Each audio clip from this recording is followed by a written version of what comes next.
Hola, ¿qué tal? Muy buenas noches. Bienvenidos a Impacto BTV Estelar. Estamos en miércoles, mitad de semana. Gracias por estar con nosotros para que se pueda informar de lo que ha sucedido en el país.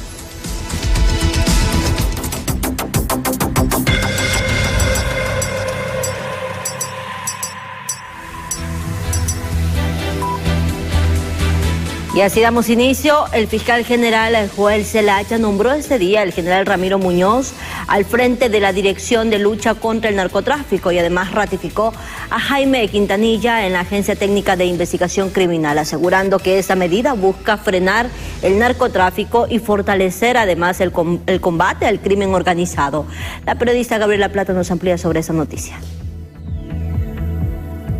Como un movimiento estratégico, catalogó el fiscal general Joel Zelaya el nombramiento que realizó del general Ramiro Muñoz como nuevo director de la Dirección de Lucha contra el Narcotráfico, ratificando a su vez al abogado Jaime Quintanilla para estar al frente de la Agencia Técnica de Investigación Criminal. Según afirmó, esta decisión será para frenar los tentáculos de la corrupción que se han extendido a todos los niveles. En pocas palabras, el narcotráfico se ha infiltrado en instituciones del Estado, ha penetrado sectores empresariales y ha buscado influencia en espacios políticos. Esa es una verdad que enfrentamos.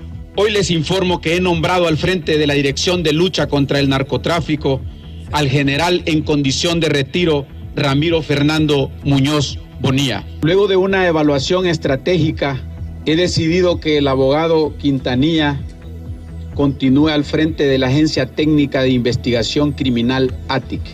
Según Muñoz, su estrategia para impulsar la lucha contra el narcotráfico será frontal y pidió una alianza estratégica entre los sectores para ponerle fin a una guerra que opera bajo la sombra de la impunidad. Este flagelo brutal, que si las medidas no se toman a tiempo, nos van a poner de rodillas mañana. Hoy, con el mayor de los respetos, yo pido el apoyo de todas las instituciones, porque esto no es una guerra solamente del Ministerio Público o la de la Dirección de Lucha contra el Narcotráfico. Esa es una parte. Aquí es necesario que todos nos comprometamos. Para el comisionado en condición de retiro, Leandro Osorio, con esa decisión será fundamental el dotar al general Muñoz de todos los mecanismos de lucha, ya que el país pasó de ser un puente del narcotráfico a convertirse en un productor. Pasó de ser un puente de narcotráfico a un país productor de narcotráfico. Y en ese sentido, esperemos que el Ministerio Público, con este nombramiento, le dé haga un antes y un después en materia de lucha contra el narcotráfico. En los próximos días se conocerán los siguientes movimientos del ente acusador del Estado, donde la población exige una acción inmediata para reducir los índices de criminalidad que hoy los mantiene de rodillas. Con imágenes de Luis Sosa, les informó Gabriela Plata. Bien, en otros temas, el presidente Nasri Asfura viajó ya hacia los Estados Unidos, donde sostendrá reuniones con entes multilaterales de crédito y además va a participar en la cumbre de los países de la región denominado Escudo de las Américas, que fue convocada por el mandatario Donald Trump. El presidente de la República ya ha viajado hacia los Estados Unidos, donde desarrollará una agenda la cual incluye reuniones con bancos multilaterales, la participación en la cumbre de países de la región y la firma del acuerdo de retorno de Honduras al CIADI. Vamos a ver temas en el Banco Mundial, BID y probablemente alguna otra institución más de Estados Unidos. Sí, vamos a ver cuál es la agenda que ellos tienen programada, pero de todas maneras, con agenda o sin agenda, vamos a discutir temas de Honduras que nos interesan. Vamos a firmar el viernes 6 en el Banco Mundial, volvemos al mundo financieramente, eso entorpecía las inversiones de Honduras. Los empresarios aseguran tener buenas expectativas sobre el viaje del mandatario catracho a los Estados Unidos, ya que en un mes de gobierno el presidente Asfura ya se reunirá 2 veces con su homólogo Donald Trump. Yo creo que el simple hecho de que estén teniendo 2 reuniones en tan poco tiempo da una buena perspectiva hacia dónde va el gobierno y la fuerte relación que vamos a tener con este socio económico. Reitero la importancia de que que estamos a 2 horas de los Estados Unidos. Esta cercanía nos pone en una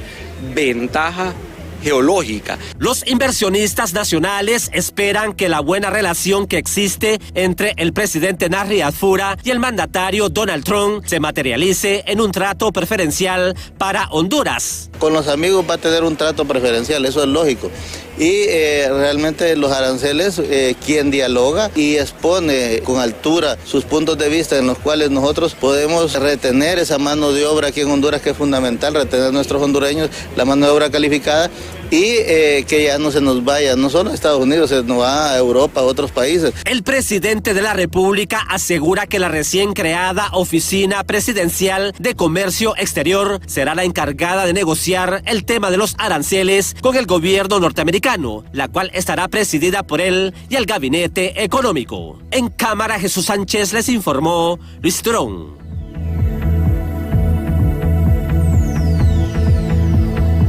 Y a propósito de este tema también le comunicamos a ustedes quiénes serán específicamente los mandatarios que participarán en esta cumbre denominada Escudo de las Américas, convocadas por el presidente de los Estados Unidos, Donald Trump. Y en este momento ustedes ven, por supuesto, el titular, el señor Trump, asimismo Javier Milei, quien es el presidente de Argentina. De igual manera estará presente Rodrigo Paz, quien es el presidente de Bolivia, Gabriel Boric, presidente de Chile, y también el mandatario de Costa Rica, Rodrigo Chávez. Al tiempo, Luis Abinader, quien es el presidente de República Dominicana. De igual forma, también estarán presentes otros presidentes de Centroamérica. En este caso también podemos mencionar a Nayib Bukele, el presidente de El Salvador, Daniel Noboa de Ecuador, por supuesto Nasri Adfura, el mandatario de nuestro país, y asimismo José Raúl Mulino, quien es el presidente de Panamá. Al tiempo, Santiago Peña, presidente de Paraguay, y también Christine Cangalo, quien es la presidente de Trinidad y Tobago. Estos serían entonces los 11 mandatarios que estarían acompañando al presidente de los Estados Unidos, Donald Trump, en esta cumbre denominada Escudo de las Américas.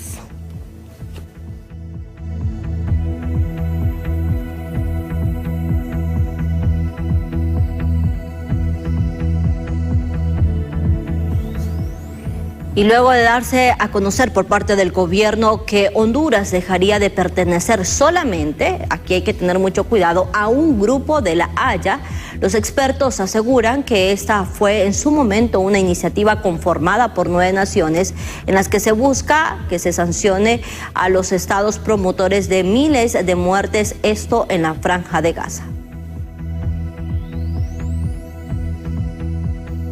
Autoridades de gobierno dieron a conocer que Honduras abandonaba al Grupo de La Haya, una noticia alabada por unos y cuestionada por otros. El ex vicecanciller Antonio García dijo que este grupo, conformado por 9 naciones comprendidas por Bolivia, Colombia, Cuba, Honduras, Malasia, Namibia, Senegal, Sudáfrica y Países Bajos, solicitaban un alto a la muerte de miles de palestinos por parte de algunas naciones que promovieron estas acciones violentas. Una acusación que la Corte Penal de Justicia hizo contra Israel y acusaron al primer ministro de genocidio y criminal de guerra.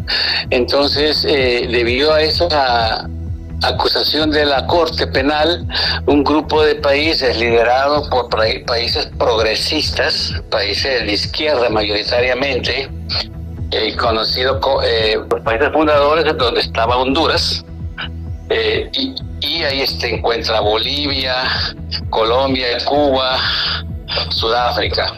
Después llegaron más países. Para el ex asesor presidencial Marvin Ponce, esta iniciativa no conlleva una repercusión a largo plazo, ya que Honduras no abandona el Tribunal Internacional de Justicia y la Corte Penal de La Haya, sino abandona una organización de izquierda.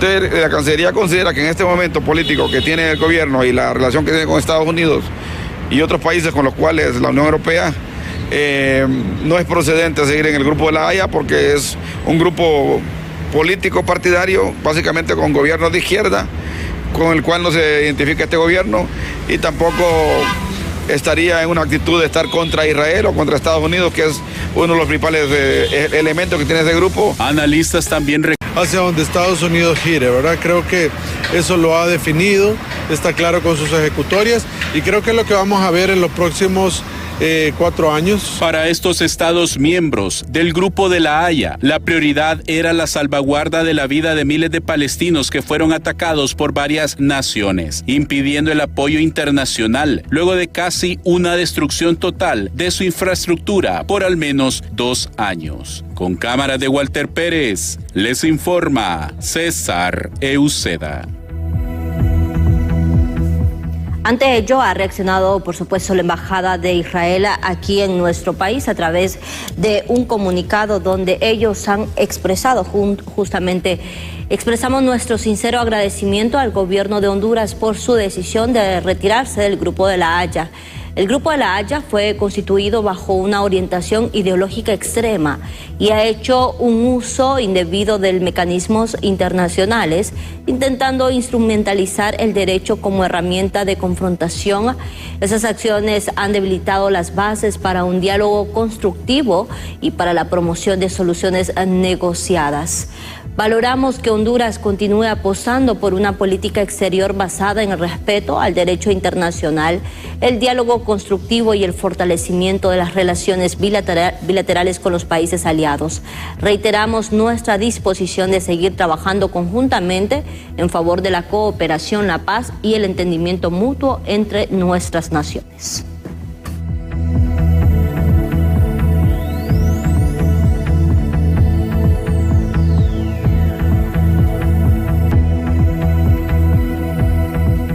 En tanto, el presidente de la República, Nasri Asfura, también aclaró que Honduras no se ha retirado de la Corte Internacional de Justicia de la Haya, sino solamente de este grupo del mismo organismo que se maneja además con políticas en contra de Israel.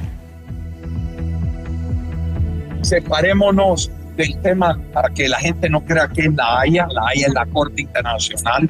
Esto no es, esto es un tema realmente como antisemita, como realmente contra Israel, y nosotros como seres humanos no podemos vivir así, porque la creación de Dios es divina y eso no está en tela.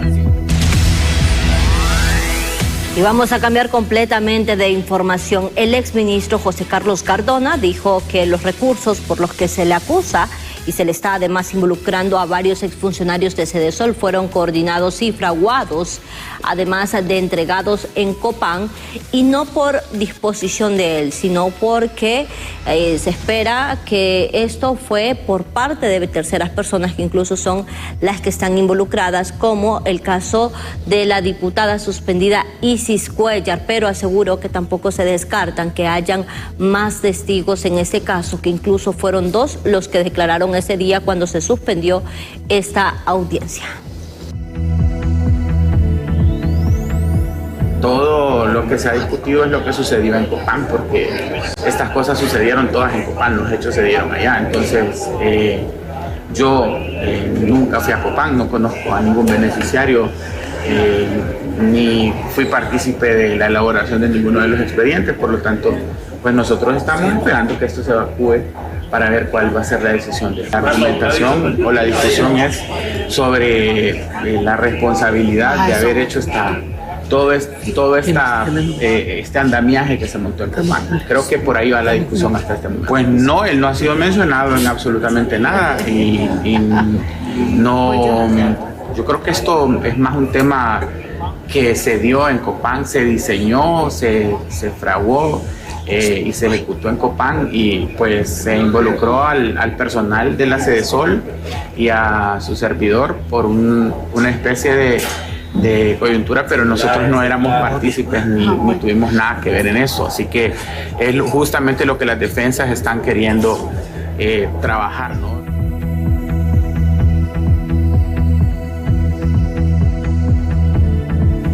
Y en otros temas, los magistrados de la Corte Suprema de Justicia también dijeron que se han estado reuniendo para poder revisar 3 anteproyectos que estarían retomando la creación del Consejo de la Judicatura, que además deberá asumir un rol más amplio y con personas de ética para poder evitar los vicios del pasado. También tenemos estas otras responsabilidades que ahora formamos parte de las 3 comisiones que se han constituido, una para el tema de lo que es la preparación del proyecto de ley del Consejo de la Judicatura y Carrera Judicial, la otra comisión disciplinaria y otra comisión que se encarga de los temas de nombramientos y selección. Entonces, casi todos estamos integrando 2 de las comisiones y eso nos está pues acaparando tiempo para poder ir resolviendo sobre lo que se va presentando y más en temas disciplinarios, que hay también términos que se vencen. El tema es a quiénes vamos a seleccionar. Es la calidad, el nivel profesional, los requisitos de idoneidad en cuanto a la persona que se van a seleccionar para luego que pasen a desempeñar esos cargos. Entonces, ahí es donde tenemos que tener mayor responsabilidad, mayor rigurosidad en esos procesos, porque ya vimos cuando los procesos se seleccionan de la manera no adecuada. Cambiamos completamente de información porque referente a lo que se ha ido mencionando sobre la posible llegada en un futuro del expresidente Juan Orlando Hernández y además su pretensión de poder nuevamente estar dentro de la política y aspirar a algún cargo en el país, él ha reaccionado a través de su cuenta en X, asegurando precisamente que la candidata de Libre, asegura él, bueno, primero dice busquen oficio, luego la candidata de Libre y su representante ante el Consejo Nacional Electoral quedaron, como dirían en mi pueblo, atolondrados después del contundente rechazo del pueblo en las pasadas elecciones. Durante años toleré ataques y mentiras, ya es suficiente. Entiendo que busquen a quién culpar por su derrota, pero aquí los únicos responsables son ustedes. 19% de los votos siendo el partido de gobierno. Pregunta, ese fue un mensaje claro y contundente del pueblo hondureño. Y, aún así, insisten en mentiras y cortinas de humo para desviar la atención. Siguen atacándome con las mismas acusaciones falsas de siempre, usando mi nombre como lo hicieron durante 12 años. Esta campaña, tilda entre comillas, que quieren impulsar es más de lo mismo. No les funcionó ni les funcionará. Honduras y el mundo saben quiénes son en realidad. Hoy muchos hondureños se preguntan, ¿se les olvidó el narcovideo? ¿Intentan desviar la atención de sus verdades o los verdaderos vínculos en Honduras y con el régimen de Nicolás Maduro en Venezuela? ¿Temen enfrentar las consecuencias de haber intentado robarse las elecciones al estilo del propio Maduro? Además, pregunta, ¿están enfocados en dividir al Partido Nacional con ayuda interna y de sus posibles aliados de siempre? ¿O se resisten a creer que su narrativa ha quedado al descubierto y suponen que al mantenerla vigente se olvidará el desastre de gobierno que protagonizaron? Quiero ser claro, asegura Juan Orlando Hernández, no tengo interés en participar en política. Mi familia y yo estamos enfocados en priorizar y valorar cada momento juntos, agradecidos por el tiempo que Dios nos ha dado. Pero también he decidido contar la verdad, aunque eso incomode a algunos. Esto es lo publicado ese día por el exmandatario Juan Orlando Hernández. Vamos a una pausa, ya volvemos con más.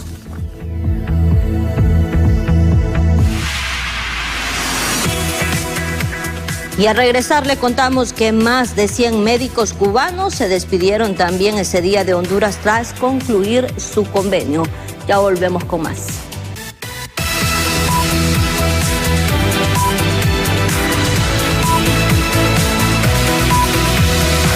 Día con las noticias.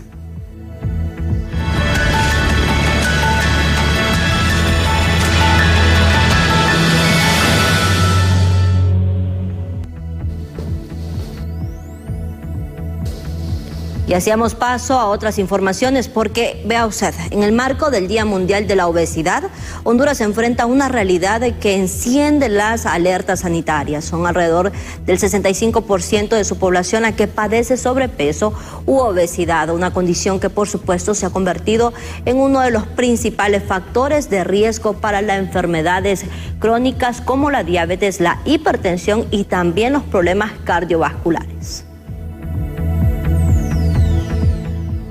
Cada 4 de marzo se conmemora el Día Mundial de la Obesidad. Las cifras revelan que el 65% de los adultos hondureños padece de esta condición o sobrepeso, equivalentes a 6 de cada 10 personas, donde no distingue edades. El 35% corresponde a niños menores de 13 años, anticipando un futuro marcado por enfermedades crónicas. 2 a 3 veces tiene más riesgo un paciente de tener cáncer que de los que tiene obesidad. El paciente que tiene obesidad tiene 2 a 3 veces más riesgo de tener infarto agudo de miocardio, tiene más o menos un 10 a 15% más de riesgo de tener eventos vasculares cerebrales y enfermedades pulmonares como la enfermedad pulmonar obstructiva crónica avanzada, enfermedad de apnea obstructiva del sueño y otros fenómenos importantes. Por eso la obesidad debemos de tratarla en cuanto hagamos la detección temprana, así el paciente acuda a la consulta por cualquier otro tipo de enfermedad. Si tiene asociada la obesidad, debemos de tratarla porque al tratar la obesidad mejoramos casi un 40% de las enfermedades sistémicas. Desde el Instituto Nacional del Diabético, la doctora Laura Yacamán señala que la obesidad es la principal causa de la diabetes. Entre el 70 y 80% de la población diabética presenta malnutrición por exceso, una relación directa que enciende las alarmas. La obesidad es la principal o una de las principales complicaciones y factores de riesgo asociados a la diabetes mellitus. Aproximadamente el 70-80% de la población diabética padece malnutrición por exceso. Presentar diabetes mellitus, sí, y como factor de riesgo también para complicaciones propias de la diabetes como hipertensión arterial, complicaciones cardiometabólicas, cardiopatías. Por su parte, el viceministro de la Secretaría de Salud, José Castillo, aseguró que se fortalecerán los servicios de nutrición a nivel nacional, reconociendo que la obesidad continúa generando múltiples enfermedades en la población y hace un llamado para adoptar una dieta balanceada y hábitos saludables para frenar esta tendencia. Como Secretaría de Salud tenemos que fortalecer los servicios de nutrición. La obesidad y el sobrepeso hoy en día es una pandemia silenciosa que genera muchas complicaciones, nos genera no solo pacientes con problemas metabólicos, nos genera pacientes hipertensos, diabéticos y que definitivamente se deben de ir abordando. El llamado a la población es siempre acudir a los servicios de salud con un enfoque preventivo y sobre todo ir cuidando todas esas medidas dietéticas que debemos de tener. La obesidad y el sobrepeso causan entre 2 y 3 millones de muertes anuales a nivel mundial, según estimaciones de la Organización Mundial de la Salud. En Cámara de Ángel Maradiaga les informó Berenice Amaya.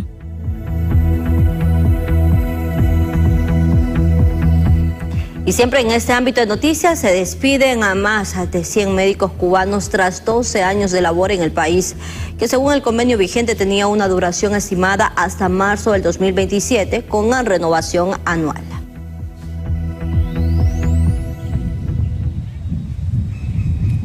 No vinimos buscando aplausos, no vinimos buscando reconocimiento, la satisfacción de cumplir con nuestra vocación humanista y nuestro deber como profesionales de la salud.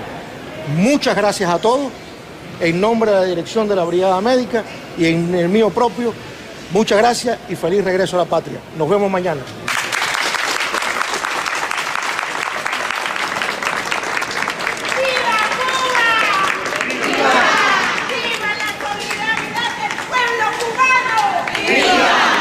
Con estas palabras de despedida, entre abrazos y agradecimientos, Honduras le dice adiós a más de 100 médicos cubanos tras el cierre del convenio de cooperación sanitaria suscrito entre Honduras y Cuba.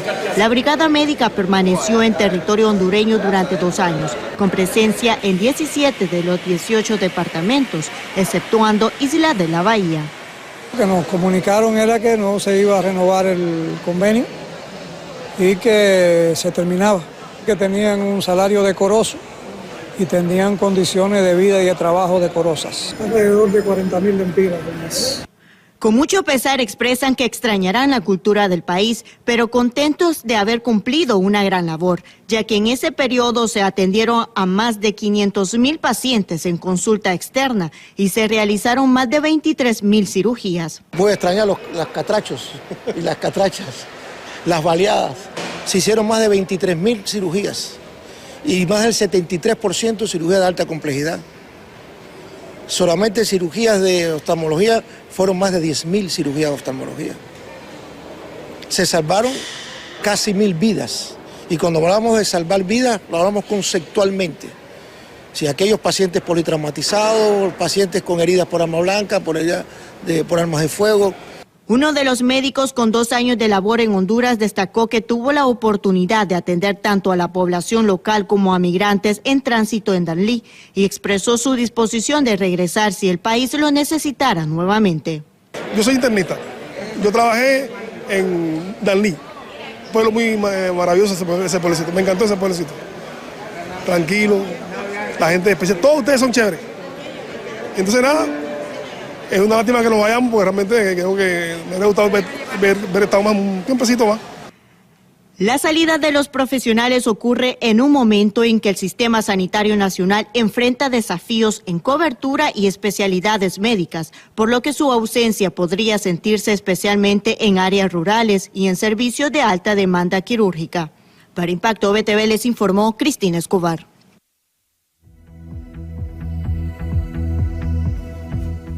Y cambiamos de información y nos vamos hacia el Congreso Nacional con el periodista José Luis Castellanos, donde ya se ha suspendido la sesión que fue convocada este día y donde, por supuesto, hubo cierto descontento también, José Luis, por parte de la bancada del Partido Liberal. Esto asegurando que fue de forma ilegal la aprobación de la condecoración para las consejeras del Consejo Nacional Electoral.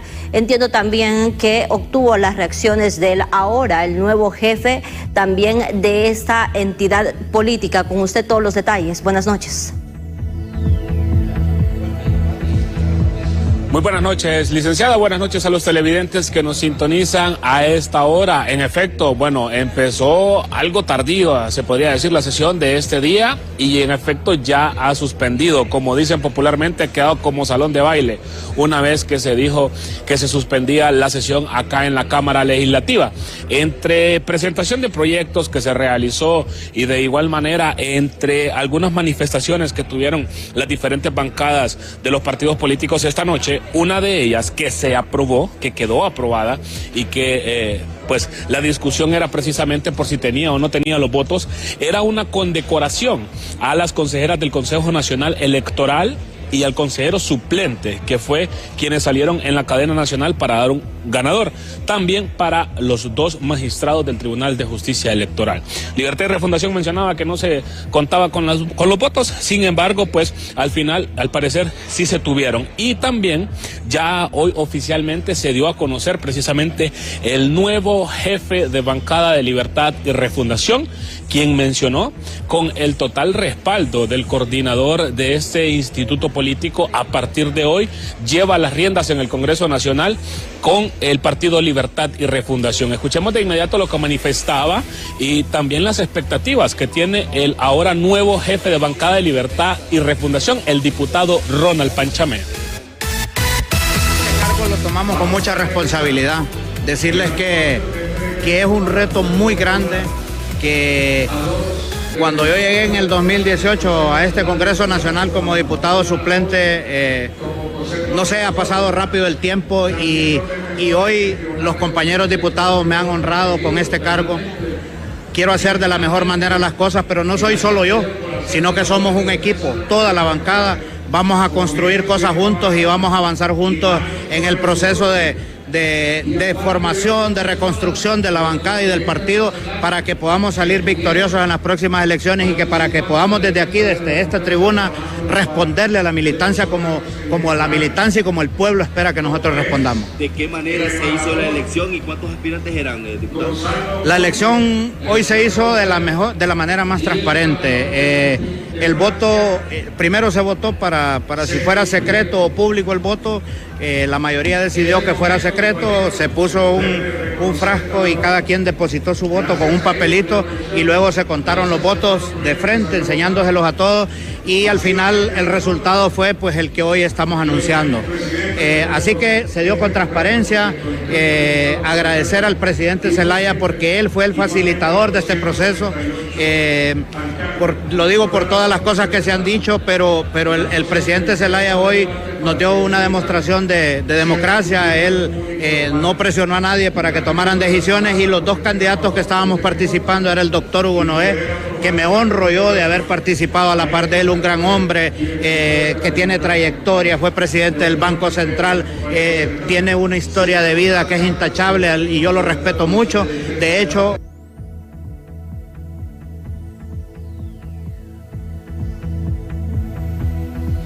bien, bueno, tal y como lo mencionaba, a partir del día de hoy, acá en la Cámara Legislativa será el diputado Ronald Panchamé quien lleve las riendas de Libertad y Refundación, quien tenga esa representación cada vez que se convoca a reunión de jefes de bancada con la Junta Directiva.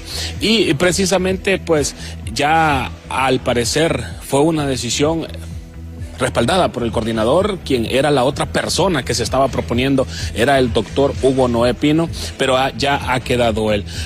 Pocos temas se aprobaron el día de hoy, lo más fuerte pues precisamente esta condecoración que se les hará a las consejeras y también a los magistrados del Tribunal de Justicia Electoral.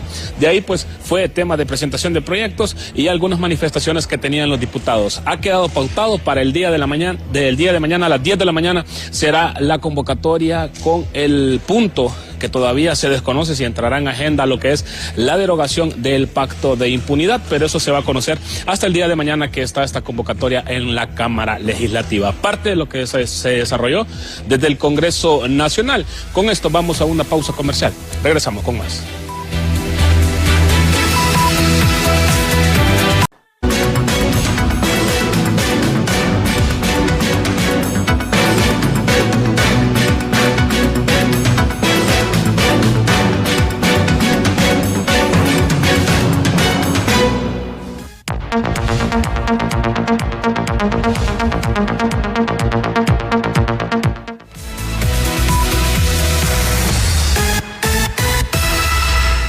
Seguimos con las noticias. Empresarios han asegurado que el Programa Nacional de Reducción de Pérdidas que creó el anterior gobierno no funcionó porque fue utilizado para el clientelismo político. El Poder Ejecutivo ha ordenado una intervención al Programa Nacional de Reducción de Pérdidas, creado por la anterior administración, en el cual el Estado invirtió más de 7.000 millones de lempiras y no dio los resultados esperados, aseguran los expertos en el tema energético. El programa debe de ser evaluado y las autoridades deberán de tomar las medidas que correspondan conforme a la evaluación que se haga. Es un proyecto que se han invertido más de 7.200 millones de lempiras en los últimos 3 años y que hay que evaluar los resultados, y si los resultados no son los que se esperaban, yo creo que debe hacerse una reingeniería con este proyecto de reducción de pérdidas. Los empresarios aseguran que el Programa Nacional de Reducción de Pérdidas no funcionó, ya que este fue utilizado para el clientelismo político por el anterior gobierno. Nunca se implementó, sirvió para clientelismo político, no hicieron lo propio, ¿verdad? Se dedicaron a hacer política y ahí vemos los resultados, tanto para el Estado, la pérdida, como también para el partido que hizo lo mismo. Por su parte, los trabajadores de la estatal eléctrica son del criterio que se debe de reestructurar el Programa Nacional de Reducción de Pérdidas para poder bajar las pérdidas técnicas y no técnicas de la NE. Y hay tantas variables que yo creo que para el programa se quedó corto, pues en realidad la inversión fue fuerte, se le dio todo el apoyo, pero en realidad no se obtuvieron los resultados que se requerían. Por ende, el gobierno, a través del PCM 004-2026, manda a nombrar una interventora para poder entrar al programa, para ver de qué manera se puede replantear. Nosotros no decimos que desaparezca, pero tiene que ser depurada para que sea más operativa y que sea sostenible de lo que ellos en realidad están recuperando para la operación que hagan mensualmente. Actualmente las pérdidas técnicas y no técnicas de la NE están en un 37.5% y cada punto representa una pérdida de $20 millones, o sea que de cada lempira que la estatal cobra por la venta de la energía eléctrica, solo recibe 62.5 centavos. En cámara, Jesús Sánchez les informó Luis Turón. Y por otro lado, los cambios en el mercado internacional por el conflicto bélico están encareciendo los precios de los combustibles y eso podría generar un conflicto mayor, esto en la tarifa eléctrica. La preocupación en este momento es por la guerra que está ocurriendo en Irán. Eso está limitando los suministros de combustible a nivel mundial y eso automáticamente aumenta los precios. Eso pudiera afectar la tarifa al final de marzo. ¿Qué es lo que hay que hacer por el otro lado? Por el otro lado, lo que sí hay que hacer son planes para hacer un uso más racional de la energía eléctrica. Y no solo la energía eléctrica, sino que el combustible del transporte público. Entonces, eso sí es una medida que se puede tomar tanto por parte del gobierno en términos de la energía eléctrica como en términos de transporte. El tema de la energía eléctrica es bajar al máximo el consumo en las horas más altas, que es cuando se usan las plantas que utilizan. Y es necesario efectuar mecanismos de mitigación tras este impacto en el precio de los combustibles, señalan los economistas, añadiendo que esto podría impactar a largo plazo en la demanda también de las divisas. Febrero y marzo, ¿no? Febrero y marzo esperamos de que se tomen medidas inmediatas para mitigar el impacto que pueda tener en el país, porque no solamente es en el precio, también se requieren, al aumentar el precio, se requieren más lempiras para comprar esto y presiona sobre la demanda de divisas y puede tener un efecto en el tipo de cambio.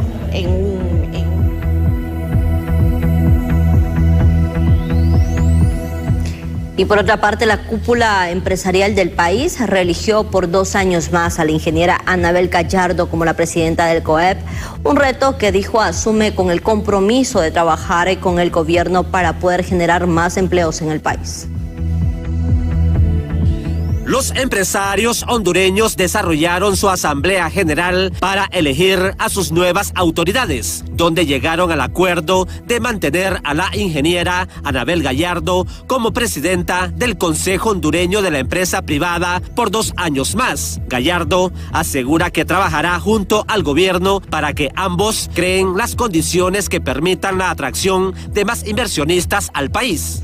En mi segundo periodo como presidenta del COEP y con la nueva junta directiva, asumimos ese reto de seguir trabajando por Honduras, asumimos el reto de que como empresarios somos los que invertimos en el país, somos los que generamos empleo en el país. La designada presidencial María Antonieta Mejía asegura que el trabajo mancomunado entre el sector privado y el gobierno es fundamental para el desarrollo del país, por lo que ambos sectores nunca deben de estar divorciados. Hoy estamos aquí diciéndole nuevamente que en concurso de la empresa privada y el sector que no deben de estar divorciados, al contrario, creemos que cuando la empresa privada y el gobierno caminan en la misma dirección, Honduras gana. Recordemos que el sector privado es el motor económico, el Estado de Honduras genera las condiciones para que el sector privado opere. Y en ese mismo sentir y en ese mismo pensar vamos a caminar de la mano juntos, armonía, para concluir con la misma visión de país que tenemos. Los economistas reconocen la labor realizada por la ingeniero Anabel Gallardo en sus primeros 2 años de gestión,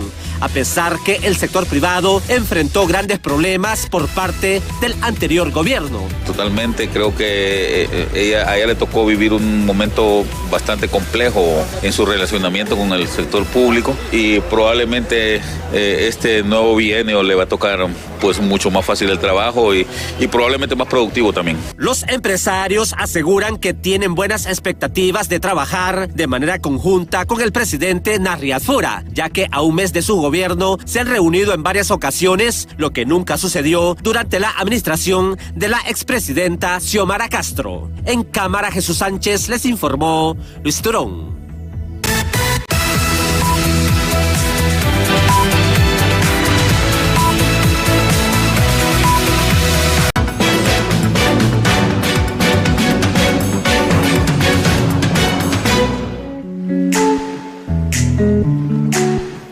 Retomamos las informaciones y Tigo Sport presenta su evento Marcando tu Marca, la preventa del Mundial 2026 con los 104 partidos para que los anunciantes conecten con la pasión del fútbol y puedan llevar su negocio al éxito.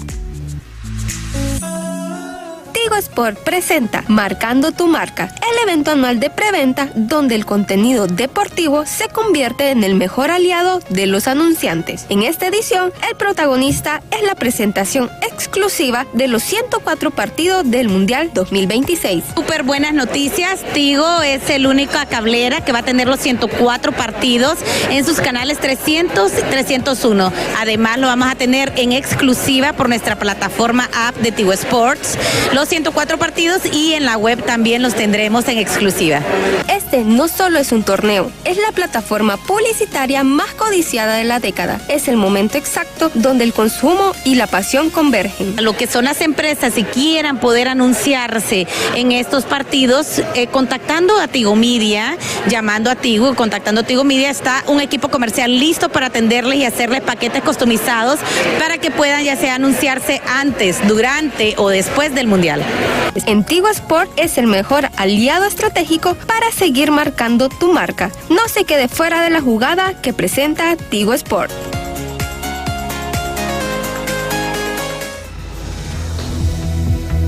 Y damos un giro a las noticias. Grupos del narcotráfico siguen expandiendo su operatividad y ganando terreno a pesar de los múltiples decomisos que se han ejecutado por parte de las autoridades policiales. Honduras en la última década ha experimentado un aumento desmedido sobre la presencia de cultivos de hoja de coca y marihuana en zonas consideradas de difícil ingreso por las autoridades. Se han efectuado aseguramientos de plantaciones con arbustos de hoja de coca en su gran mayoría en sectores como Colón, Olancho, Atlántida, también Lloro y en algunas zonas del departamento del Paraíso. Sin embargo, las operaciones se realizan a nivel nacional por parte de personal de las Fuerzas Armadas. Bien, hemos observado que en todos estos sectores donde se han realizado los aseguramientos de plantaciones son zonas montañosas, son zonas de difícil acceso. El personal de nuestra institución en muchos casos realiza patrullajes a pie, operaciones de largo alcance que van de 24 a 36 horas caminando en la espesa montaña. Algunos expertos en temas de seguridad recomiendan a las nuevas autoridades establecer otros mecanismos más efectivos que de verdad contrarresten el narcotráfico. Grupos criminales organizados, nacionales y transnacionales, saben que para poder operar libremente, ellos tienen que sobornar para que los cielos estén abiertos. Ellos tienen que sobornar y tienen que infiltrar gente para que esté en las mismas instituciones que están investigando y persiguiendo este tipo penal. En ese sentido, lo que estamos viendo es que las fuerzas del orden, en este cambio de gobierno, tiene que ser todo un proceso de evaluación, una reingeniería total para poder determinar las nuevas estrategias de abordaje en el tema de la narcoactividad y ya de una vez por todas perseguir el lavado de activos que se da en torno a los recursos que se manejan producto de las ganancias criminales del narcotráfico y que las vemos con las incautaciones que está haciendo la ATIC. Sectores como Choluteca están siendo utilizados por grupos criminales como vía para pasar cargamentos de alucinógeno hacia otros lugares y así ampliar su cobertura territorial. Bueno, es claro que tenemos una zona con gran movilidad de droga que lo podíamos definir incluso como un corredor de la droga. Por lo tanto, nosotros y la región en general debemos de actuar en consecuencia. Los grupos delictivos dedicados, cárteles o la denominación que tenga, pues por los momentos vamos a estar con reserva con esa información. Para todos es conocido la gran cantidad de plantíos de hoja de coca que han sido encontrados y destruidos. Por lo tanto, debemos de interpretar que muy seguramente mucha droga en los niveles o en los factores de producción ya está circulando. El caso más reciente fue el cargamento de 170 paquetes de cocaína incautados por la Policía Nacional en la zona sur, con un valor de más de 40 millones de lempiras. Cabe resaltar que este es el tercer decomiso que se ejecuta en el mismo sector durante el año. Con imágenes de Elvis Zambrano, les informó Walter Pérez. Bien, y a esta hora, César Uceda, usted en vivo nos informa sobre un choque vehicular que ocurrió justamente en el anillo periférico a la altura de la colonia Hato de En Medio. ¿Qué se sabe hasta ahora, César? ¿Hay tráfico vehicular, daños materiales? Usted con el informe. Adelante. Bien, muchas gracias, licenciada Janet Flores, televidentes a nivel nacional. Así es, tal como usted lo ha mencionado, y lo podemos observar en este preciso instante. Esta unidad, estamos hablando de un vehículo pick-up que pues fue abandonado, colisionó con otro vehículo. Lo curioso es que hace algunos instantes, estamos hablando de unos 20 minutos, había otro vehículo en la otra vía que conduce hacia la Universidad Nacional Autónoma de Honduras, y esto es lo que se ha generado. Usted lo puede ver, la persona posiblemente ha salido herida a raíz de este impacto tan terrible.